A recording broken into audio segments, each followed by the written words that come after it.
Не знам, уважаеми зрители, какви по-натруфени епитети да го определя този спектакъл. Най-грандиозно шоу, невероятно, извънземно, може би каквото и да кажем ще е малко.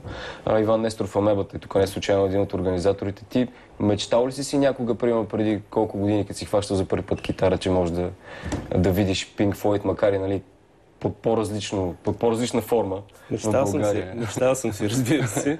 И се радвам, че най-после това е осъществено. Може ли само, колеги, да пуснем сега видеото, за да видят и зрителите за какво говорим? Да придобият представа от едно кратко видео и после си говорим, разбира се, за този концерт и скандалите около неговото осъществяване.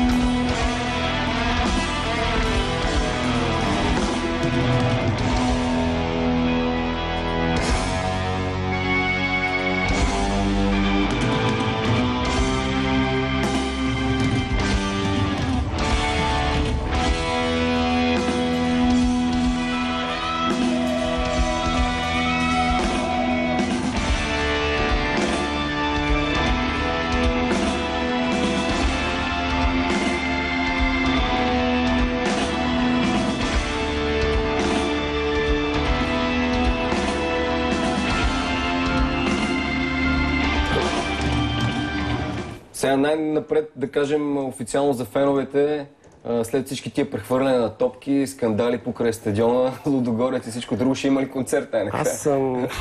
Как да ви кажа, знам, че ви е много по-интересно на журналистите да има скандал. Предполагам и на част от зрителите е по-интересно да има скандал, но скандал няма наистина. Той беше само... Всичко е съвсем нормално, просто търсеше се някакъв скандал, но то няма такъв, защото няма конфликт по този въпрос. Нещата са решими.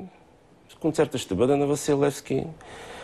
Нормално е всяка една от страните в организацията на този концерт да защитава позицията си. Нормално е министъра на спорта да толерира спорта, защото това е работата.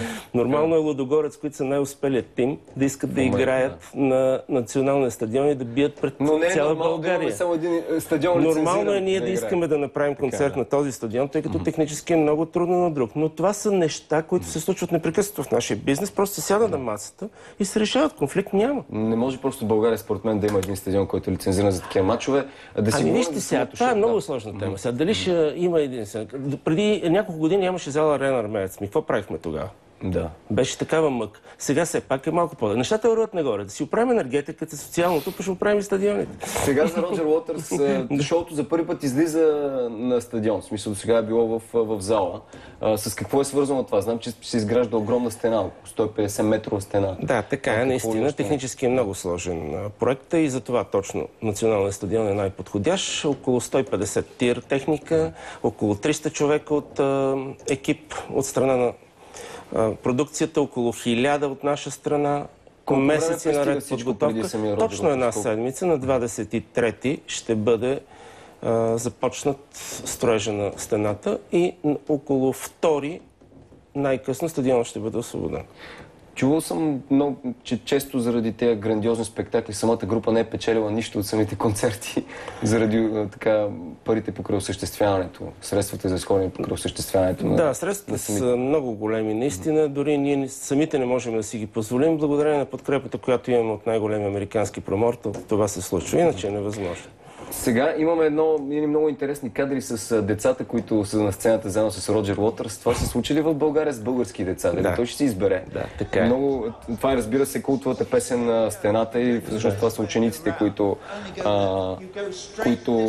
как да кажа, се противопоставят на учителя, който пак ще има някаква огромна, предполагам, пъпет, така наречена марионетка, която се изправя децата. Как ще се изберат децата? Той, Роджер Уотърс, много социален човек. Искаше много различни активности. Едно от тези неща, които прави във всяка държава, е да избере 15 деца, които да подкрепят припева на тази емблематична песен. И това се случва навсякъде по един определен регламент. Децата вече са определени, вече са репетирали, така че няма драма също по този въпрос. Всичко е комплектовано, просто те очакват с нетърпение да се срещнат с него малко преди концерта. Все още не могат да се знаят сигурно. Той имаше едно желание също да се види с ветерани от Втората световна война, обаче то няма вече почти ветерани от Втората световна. И са различни други активности има. Добре, гледал ли си го това шоу? Какво можеш да кажеш на... Какво да кажеш? Ние видяхме, но... То спира дъха.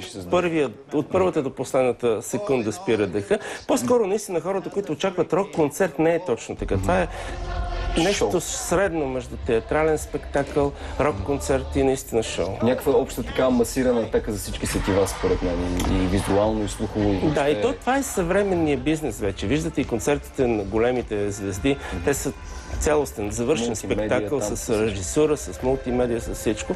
И това е нормално. Имате някакви специални предпочитания, членовете на групата Ерол Роджерс? Тук, защото това интересува зрителите. Разбира се, но ние общо взето не знаем много неговите така наречени претенции. Аз не ги наричам претенции и капризи. Това са нормални неща за съществуването му. Отзад се изгражда един малък мини-град, както винаги, с кухня, с помещение за хранене, с помещение за репетиции, с офиси, с пълно оборудване. Всичко както... Добре. На 30 август стадион Васил Левски. От колко часа? Да, от 8 часа е обявен спектакъл. Няма съпорт група по обясними причини. Това е спектакъл. Така че се започва. Реших да не задавам този въпрос. Добре. Кои групи мечтаете все още да докарате тук? Може би имате такива мечти с фънки. Всички успявате всички, които не са идоли, разбира се. Юто, примерно, предполагам. Да. Юто. Добре. Стискам палци това наистина да бъде най-грандиозният концерт, който ще се случи тая година в България. Според мен, той дори концерт е някаква такава малка дума и недостатъчно като определение за това шоу, защото ти каза, че е шоу. Благодаря на господина на Иван Несторов и ще чакаме с интерес 30 август да дойде, за да видим за какво става въпрос на живо. От нас, уважаеми зрители, приятен ден и благодаря, че бяхте с нас отново. Утре гледайте Христо Калоферов с новата му екранна половинка. Ще разберете коя е тя, ако утре гледате Здравей България от ранни зори. Чао от нас!